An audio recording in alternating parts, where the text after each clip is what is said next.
Welcome back, everybody. I'm here with Dad, D-A-D, and we talked a lot about some really cool stuff, a lot of stuff that I did not know about my dad. I did not, it was cool. That was very cool. And kind of during the break, he said, I said I'd be transparent, so, yeah, but that's, the whole goal is, and I feel like that's something we even got into. So if you didn't get a chance to check it out, definitely go check it out after this. But I think that what I'd like to do in this one, this will be our little last, we'll just have 2 segments because I feel like we got into everything in the last one in one way. But I kind of want to talk more, so you wanted more kind of deeper into family? Is that kind of what we want to say? We say like family and then the rest of the world. So I'm going to kind of turn it over to you as like relationship with family, relationship with the rest of the world. What does that mean to Dad? But also, too, how can people that are watching this use what's worked for you in building relationships with your family and relationships with everybody else as well? Right. Oh, sorry.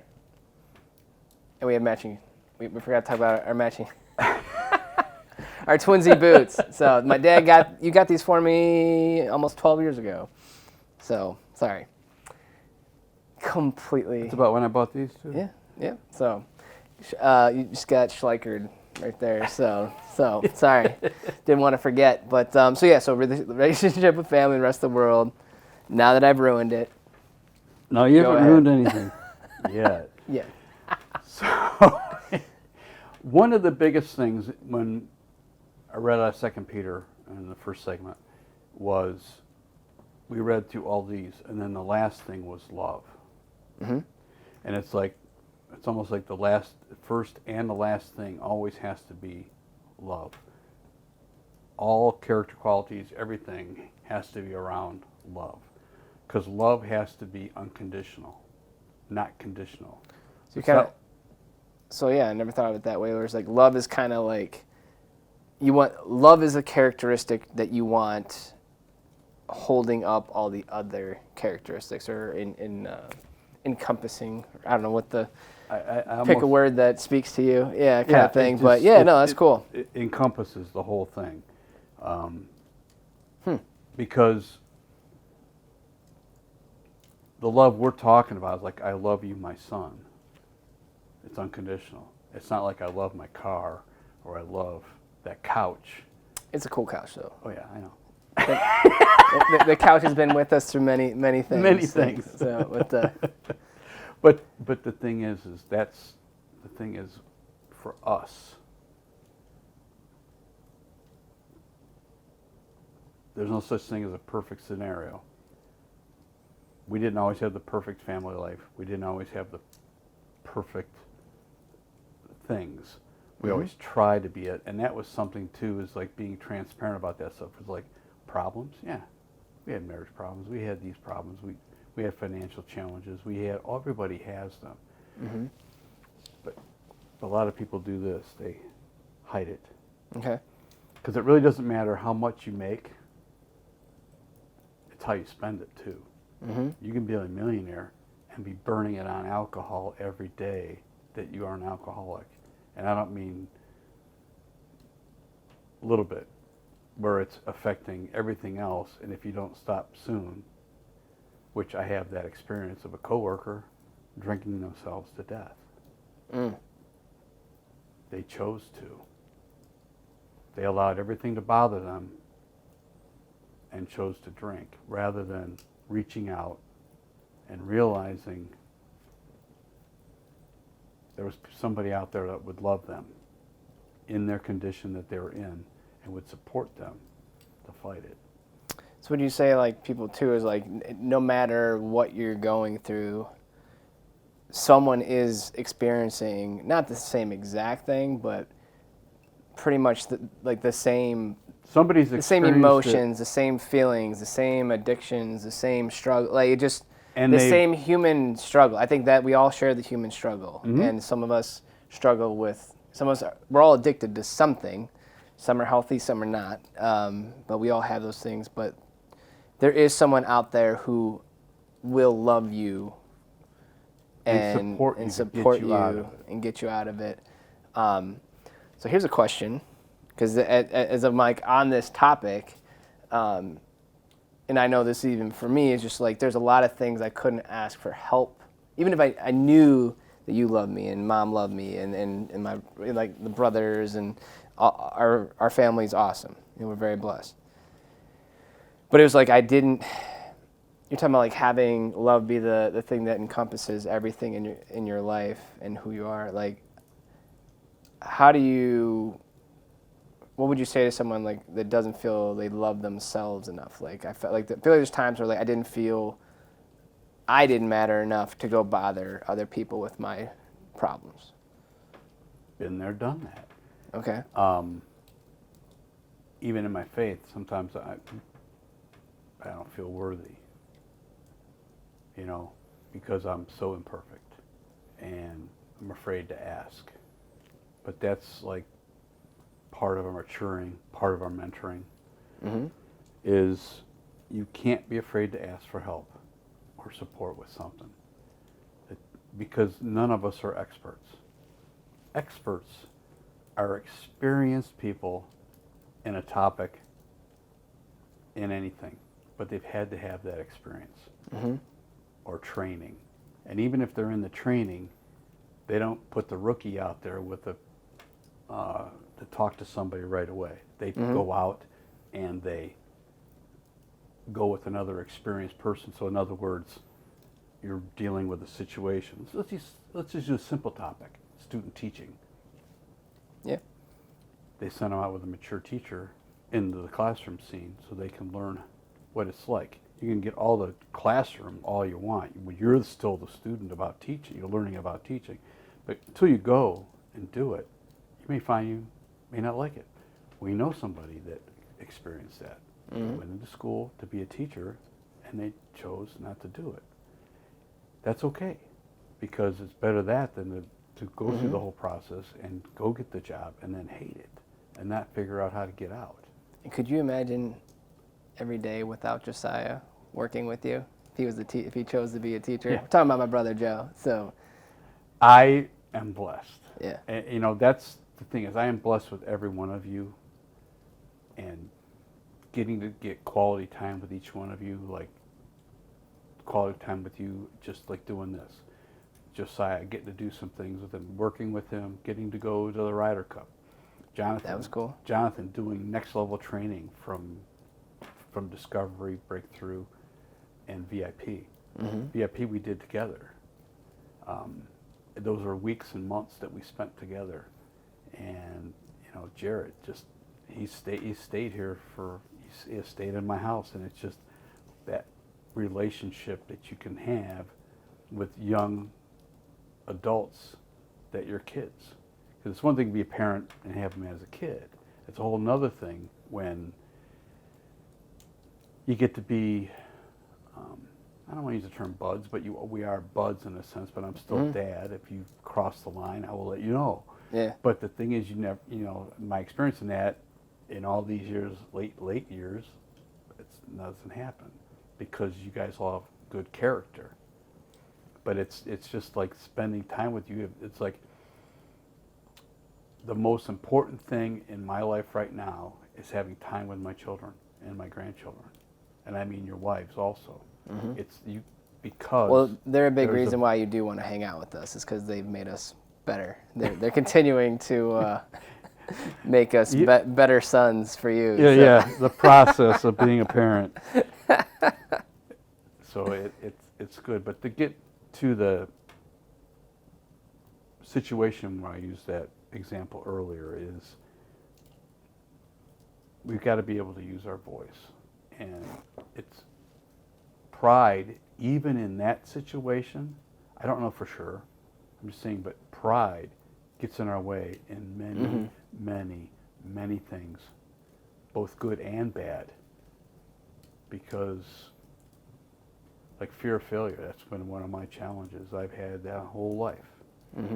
Those have been one of the things, and yet, I've done okay. Yeah. Yeah, but the thing is like, that hangs over you. You can allow that to hang over you and it'll drive you nuts. In a sense, you can't, but the thing is you got to get past that. You got to get past that. You don't climb a mountain. I wrote this, it's on my monitor right now. You don't climb a mountain in a day. You climb a mountain one day at a time, one step at a time. Can you say that one more time? When you climb a mountain, you don't climb it in a day. You climb it one day at a time. You climb it one day at a time, one step at a time. Mm-hmm. And you have to be prepared to climb that mountain or go to the polar caps, North Pole and Antarctica. Like the first one of the books I read. Yeah. If you don't prepare for the task, you may not accomplish it. Two groups of men wanted to get to Antarctica. One, be the first one there, got there, planted their flag, and left, and survived and lived. The other group did get there. They didn't get out. They all perished. And it was all in how they prepared and the decision-making process they had. Mm-hmm. The research, the due diligence before they went and did it. And that's all it was. And part of it was pride. Pride played the part in one of their, everybody can be proud, right. But pride played a part in the decision-making process over here with the group that, and I'm reading it about that. But to me, that was one of the things. Well, that's a perfect example too. If you're just like, how could this group even, how could they think that way, or why didn't they spend more time preparing, or why did they let their pride blind them to what they were doing? So it wasn't necessarily the team. I think it was the leadership. The leadership. Yeah. So, and what stuck out to me, I guess I have two questions. So we'll come back to how do you keep your pride? And when I think of pride, I think of ego. There's a good book called Ego is the Enemy, and that was I didn't read it because I can't read, but I listened to it at the perfect time, and just it was a big wake up call to me about your pride and your ego. It's always in the room, but you can't see it, and it's how much it's impacting you. It's just how much you're not consciously aware of what's subconsciously driving you with that. But so I'd like to circle back to that, but one thing that popped in my mind, I want to talk about that. A quote I heard probably 10 years ago, and it stuck with me, is goals achieved become a responsibility. So, or, goals achieved become responsibility. So when you made that motion of they went to Antarctica, they planted their flag, it's hey, goal achieved, boom. But only one of the two made it their responsibility to say, once we achieve the goal, we're gonna be prepared for what that means. I think that a lot of people chase goals, or they chase dreams or whatever, but there's no what happens when I get there? So is there anything, especially obviously I still know how you and Mom raised 4 boys. Just 4, I got my hands full, I think, with 2 Mom kids. Mom gets most of the credit. What we were blessed to do early on is she was a stay-at-home mom. Mm-hmm. So that helped support what we chose to do as a family. Was it easy doing that for her? No. Was it easy doing it for me? No. Because the balance of that is most people today both work. Right. So we chose one income and raised all our kids at home. Mm-hmm. We homeschooled you to what, 6th grade? 7th grade, yeah. 7th grade's when I went into official middle school. Middle school, yeah. And Will be middle. Right. So all the theories or opinions of that it won't work, you won't be able to be socialized. None of you, you didn't miss a beat because you were hanging around adults more than children. So it was easier to hang around with kids. Plus, you had 3 brothers. Yeah. And they had 3 brothers when they all went back to school. Yeah.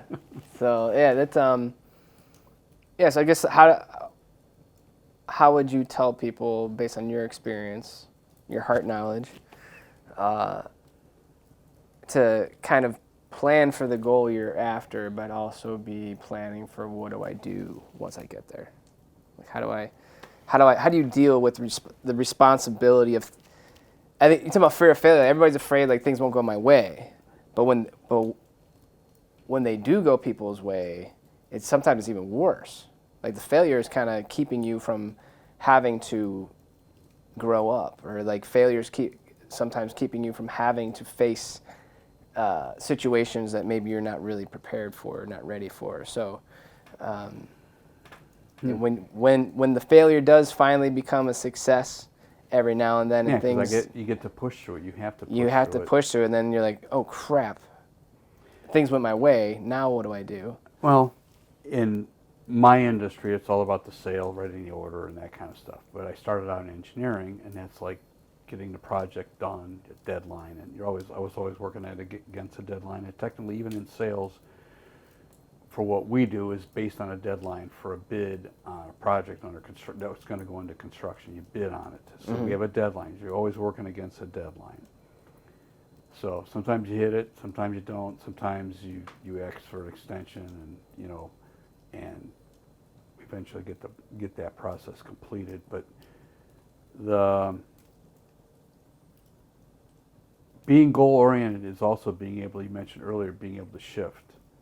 Is sometimes that you're going on that journey to that goal, and you find out that that's not really your goal. Kind of, it's not what we want to do. So you shift. Yeah. So, but you learned along the way. Like everything that you learn along the way in life, you'll always be able to use as a resource for later on. Always. Whether you made a good decision during that part of life or a bad decision during that part of life, if you're still moving forward, one of the biggest things in life is you keep getting to move forward. And I didn't just learn that from that segment from Rocky Balboa, baby. Yeah. Which I've sent to you guys many times. Yeah. I mean, we've heard the thing about taking one step forward and two steps back, but sometimes that's how it is. But you get to keep moving forward. Your goal is the direction you want to be living. Your lifestyle, your faith, your family.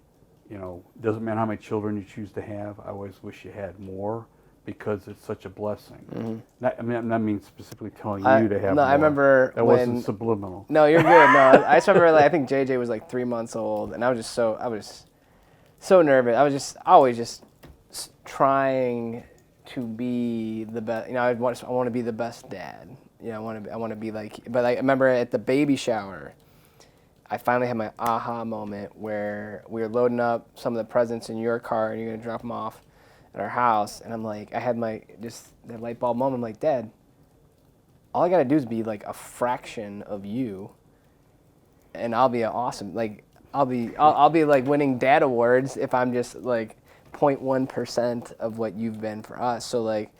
Well, that's the thing is you're interpreting as 1%, but it's more than that. You've got to be all in, and all in the sense of in the knowledge you have. Like, what was a blessing is seeing older women and your mom's mom, Tanja's mom, Julia, to support her in a lot of ways, because that's how you learn. That's even a scriptural thing. It's about younger women learn from older women. Younger men learn from older men. So that mentoring process has always been there. Yeah. It's just us taking action to do it. And that's how those certain things learn. That's how you learn even traditions within your family. Because the older woman tells the younger woman, or the older father tells the younger man. The traditions of those kind of things. But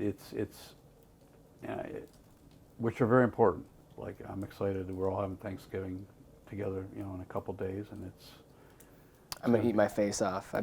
We've both been on this strict diet together, so this is. All right, since we're on a tangent here, we're going to talk about it. I've lost 29 pounds since the first of the year, and it's Thanksgiving coming up here in 2021. And how many pounds have you lost? I start gaining it back on purpose with exercise and eating more, but like I lost like 50 pounds. So since in the last like probably a little over a year. So it's been cool.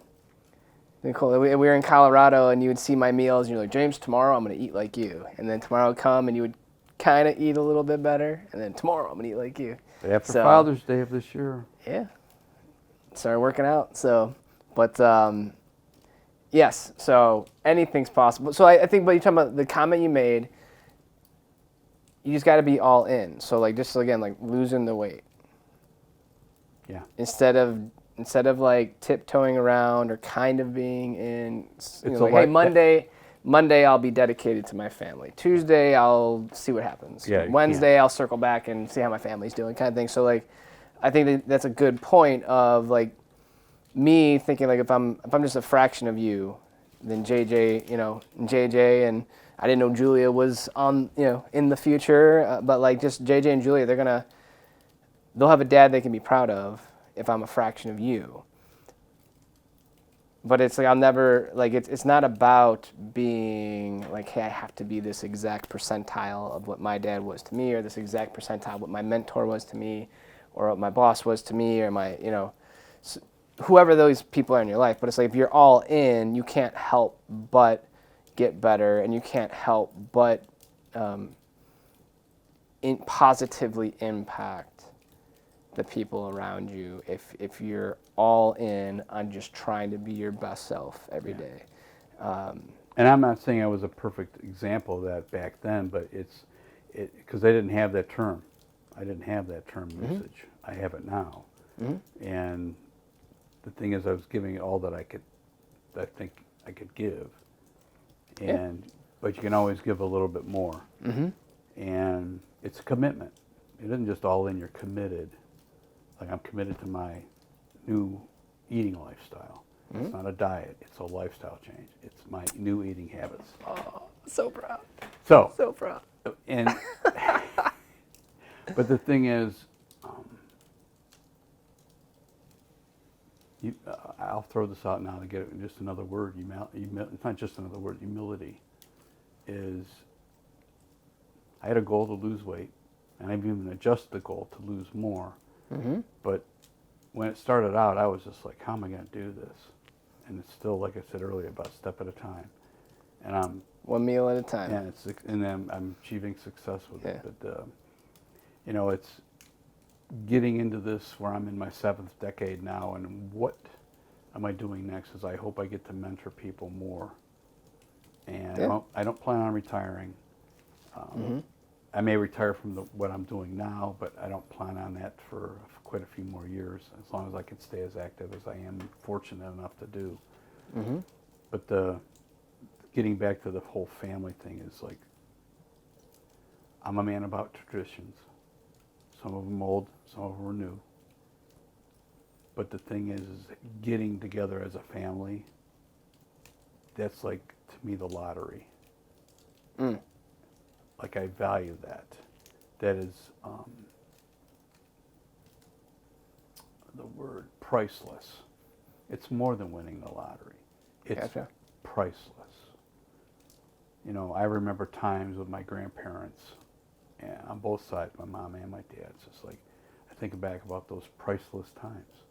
The family reunions and stuff like that. Those things are priceless because they impact you. That you get to meet people, that you remember them, and then you carry those traditions on to your children and your grandchildren. And it's just a precious time. It's just precious. And we're blessed, you know, not everybody gets to do that, but everybody gets to choose from where they're at now to do those things again. If they choose to, they get to. And whatever that tradition is, they can start their own tradition. It doesn't have to be something they even know about. It's like, we're not even having our traditional Thanksgiving dinner this Thursday. We're having something new. Brunch, Thanksgiving brunch. It's kind of a Thanksgiving brunch, but it's going to be totally different. I'm kind of pumped brunch about is everybody's doing brunch. Our family's doing brunch. Well, so you have to. I feel like that's one thing I've learned from you and Mom, and is like, you both were relentless, and we are a family. We take care of each other. We love each other. You don't have to like each other and even for like, we went through this like team building workshop this past week, and everybody got to pick what's one team norm or value or whatever. What's like the one thing that you must have in this office with this team for it to be a success, and then to feel like a safe place where you can come to work and not feel threatened and know that everybody, we all are here for each other. And for me, like my one thing is everybody love everybody. And it's just like, I don't care, like, you disagree, cool. You don't like each other, just figure it out, but like, everybody love everybody. Everybody has to care and just understand, like, you can't just, it's not just you, it's everybody on this team. And so I want you to kind of speak a little bit about, like, I don't know if, like, you and Mom, I don't think ever said everybody love everybody. It's from, what's it called, Semi-Pro, when Will Ferrell, it's like a semi-pro basketball team, and they're all arguing on the bus, and Will Ferrell turns around, he's the coach, turns around, he's like, everybody love everybody, and so for whatever reason, that line, that's me. If you can, what's important to me when it comes to relationships and working as a team and as a family. So the reality is, I've ruined speaking of Thanksgiving, I ruined Thanksgiving maybe 4 or 5 years ago. I blew up about something, and there was like birthdays, how like, we'd all just have our moments. We're talking about like how, like, hey, you try to be that perfect family, like, hey, our kids are great. They never misbehave. They always go to bed on time. But like, it would have been way easier to say, all right, well, we're not going to do things with, and for me, it was just, me and Josiah just did not mesh well. Like, we all would argue, but me and Josiah would really get into it. So like, how did you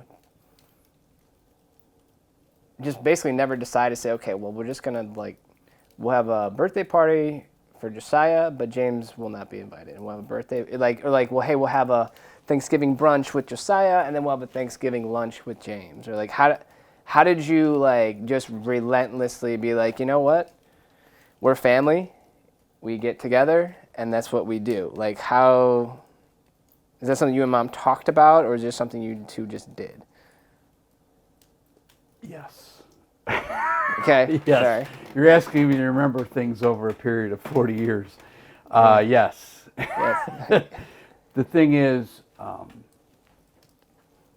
without having that term win-win, we knew you both well enough that eventually maturity would kick in, experience would kick in, that they weren't extreme issues. They're issues at the moment, but they weren't extreme issues. Okay. And, each one of you could be I use a big word, not contrarian at times. Say what? Wait, come again? Contrarian. You're contrarian. Okay. Contrarian. Okay. So. Ooh, fancy. All right. That's one of those fireplace rocking chair words. Yes. Contrarian. But the thing is you're not that way now. Oh, he's like one of my favorite people on the planet now. And that's the part is the maturing process, the growing process. I want to steer back too, as we were talking about love. And I'm sorry, I'm having an how you knew us individually. You had conversation with us individually enough to know that, like, hey, it's just a matter of time. Just a matter, like, there's so much good in Josiah, there's so much good in James, and eventually that good will overcome these little immature squabbles about nothing. Just brothers being brothers kind of thing. So, thank you. This is helping me a lot. So. Well, I mean, and plus I got to observe some of my cousins. Okay, cool. That's fair. And I was like, I see how they were when they were in junior high and high school, and then I see them now as, older adults, and they can't do it. You know, they love each other, and it's, Yeah. But at the same time, it was like back then they were like at each other's throats. I'm like, Yeah. because they were my younger cousins, and I would go to my cousin's house when I was 18 to 21. We, back then we'd be hanging out with one cousin. We'd go out, my cousin Mark, and we'd go out. But those two younger cousins were there, and they were like all the time. Like, All right. But they're not that way now. It's maturity. So so most people do grow up. Most people do grow out of. You'd say that most. Most people grow out of.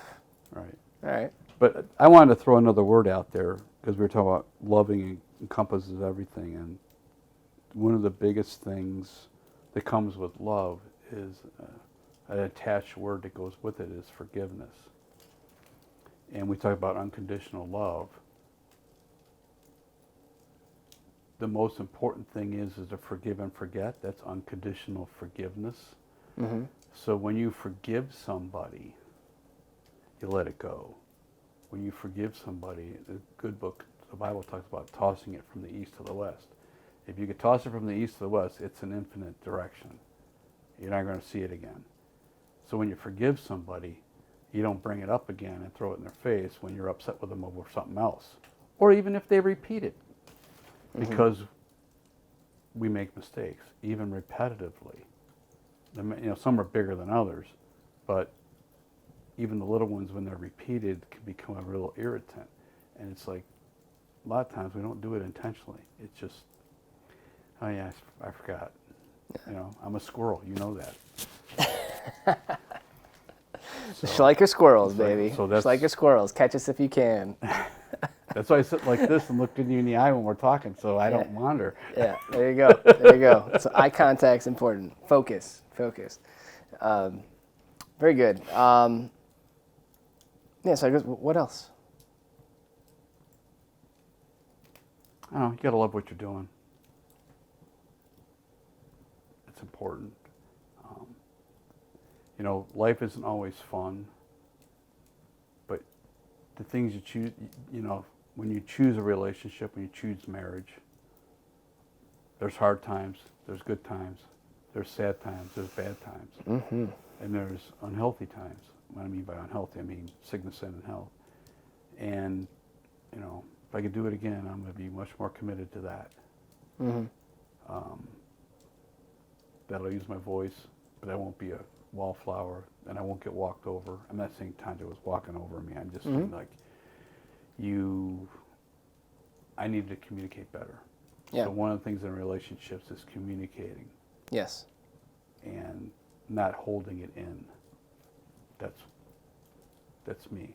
I'm now, you've heard the word analysis paralysis. It's like I'm overanalyzing, and then I just stuff it, and then I've lost track of it, and it becomes a festering sore, and you don't want that in a relationship. You want there to always be healing.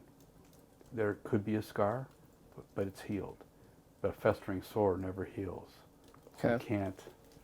you can't do that. You got to allow forgiveness to be part of your life. And that's what, I'm very imperfect. You know that. Yeah. I've apologized to my son, you, all of your brothers, for things that I've done, and some of them were in anger. Some of them were unintentional, just lack of knowledge that was a problem. It's just, that's where love comes in. You forgave me. Yeah. I've forgiven you. It's the whole concept of relationships. That's what it is. And it's like all the things we got going on in this world, this crazy world we got going on. And I use that, I don't mean that word loosely, but it's like I love everybody. I may not agree with you, but I'm going to love you. Mm-hmm. And it's, if people would do things in love, we'd have a lot less things to deal with. Yeah. Because a lot of it's done. Selfishness, how they've been taught, they need to shift, they need to shift from what they've been taught. That, killing somebody isn't the answer. Mm-hmm. No. Yeah. Actually, it's murder. Murdering people is not the answer. Mm-hmm. you know, and that goes on all over the world. And we can't, as individuals, we can't do it, but what I can do is bring and raise you up right, work with my own grandchildren, stand in the gap for those who are on the fringe of what they need to know. Mm-hmm. And, you know, I can't impact the person across the pond, either one, but I can, my little world here in Concord Township, in Lake County, Ohio, in the state of Ohio, I can impact. Yep. You know, and that's how, man, I So have kind of friendship. use that when you encompass things in love, like that's kind of like your one of the things I've said too, talking about like stuff that Gary and I and the team have done. It's like it's not been like we might never change the world, but we want to change our world, the world that we live in, the world that we can impact. So just kind of like encompass those areas of your world, and personally, professionally, and in your community, and be all in. Yeah. Well, what was your college, I guess, statement or motto? College was expect success but understand failure. I've had a lot of mottos. This was at Notre Dame. This is Notre Yeah. Dame's actual. Notre Dame's. Okay. Mine was expect success but understand failure, because everything I thought was gonna go right at Notre Dame didn't, but then it created a whole wave of really good things that went right. Right. But yeah, Notre Dame's statement, Dave, do you know? Change it one student at a time. That's right. Changing the world. Changing the world one student at a time. Right. So exactly. Touche, Notre Dame. Here we are. And that's really how the world does get to change.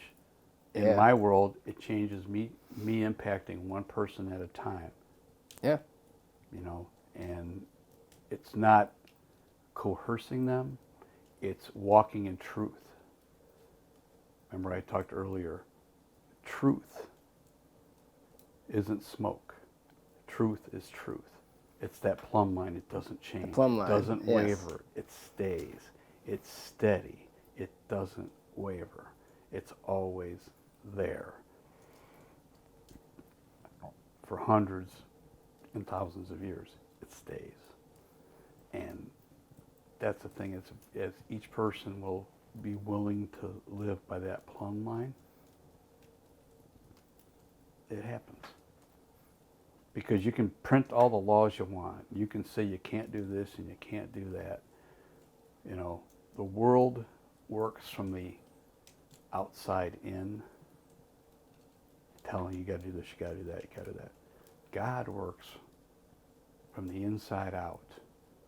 So those characters, you can be taught outwardly in the same character qualities, but the ones that you work on from the inside out, Those are ones that, lasting. those ones that last forever. Those are ones that impact people forever. Is the things that you embody and you. That heart knowledge. Yeah, the heart knowledge you decided to roll with. I like it. Trying to think. Is there anything we did not chat about that we should have?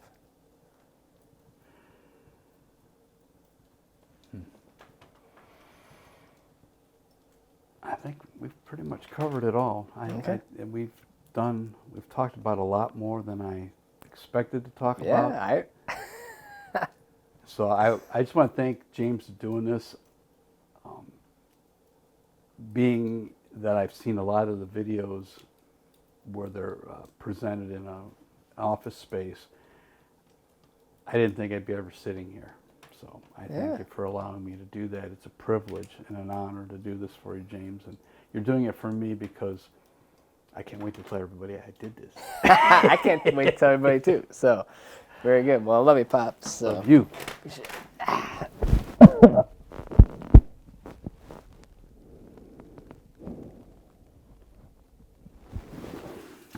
And it is. Love you too. And it is roasting hot. Roasting hot. Can you? Is this side of your